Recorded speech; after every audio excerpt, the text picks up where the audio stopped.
This video is brought to you by Timberbits. We help you create with wood. This is video 7 on how I went about producing this Krevnov style cabinet. It's based on the article in the Fine Woodworking magazine, issue 208. I did some slight modifications to the featured cabinet in the issue, like replacing the glass doors with bird's eye hewn pine panels. It's now time to make the doors for the cabinet. I lay out the pieces on the bench and mark out where the domino dowels will go.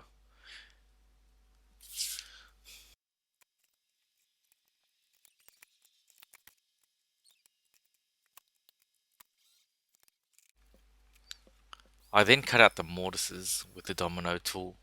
As you can see, it's pretty straightforward and easy to do.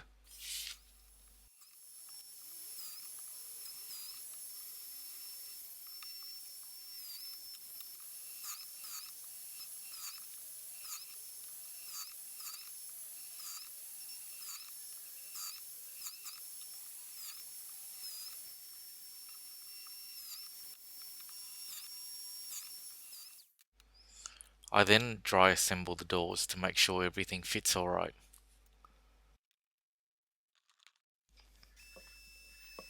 While the doors are still together, I then route out the groove to take the panels with a slot cutter. This process is very similar to making the back panel in the previous video. We can now trim the two door panels to fit the two doors. As you can see, the panels are book matched.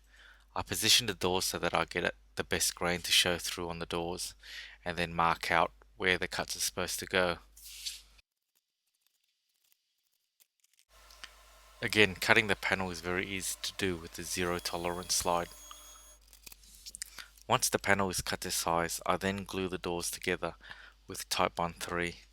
I didn't show in this video that I have already sanded the panel to 320 grit before gluing the doors together.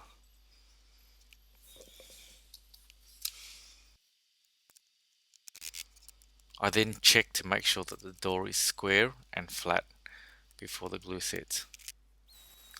I then give the doors a good sand from 80 grit all the way to 320 grit. It's now time to hinge the doors. I mark out on the cabinet where the hinges will go accurately with a pencil.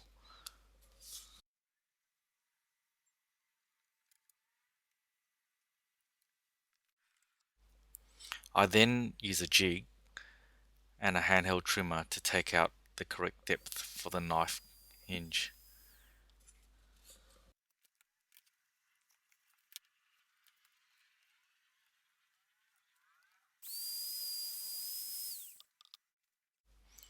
I then use a sharp chisel to square off and clean out the spot where I've just routed out. Hewn pine is actually very soft, so it's easy going with a sharp chisel.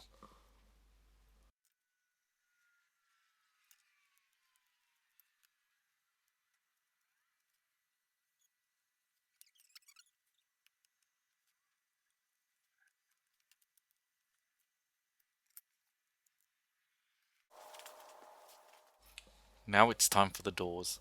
I do the same thing with the doors, but without the aid of a jig. I hold the door in place on the bench vise. I then center the hinge on the doors and take out the guts with the same trimmer set to a different height because I don't need to allow for the thickness of the jig. I then affix the hinge onto the door with the supplied screws.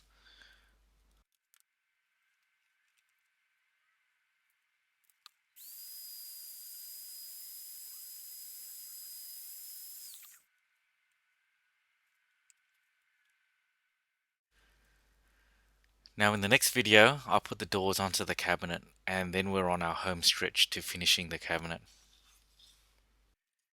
Remember, if you like this video, like us on Facebook. You can find us by searching Timberbits or hit the subscribe button on YouTube. Thank you.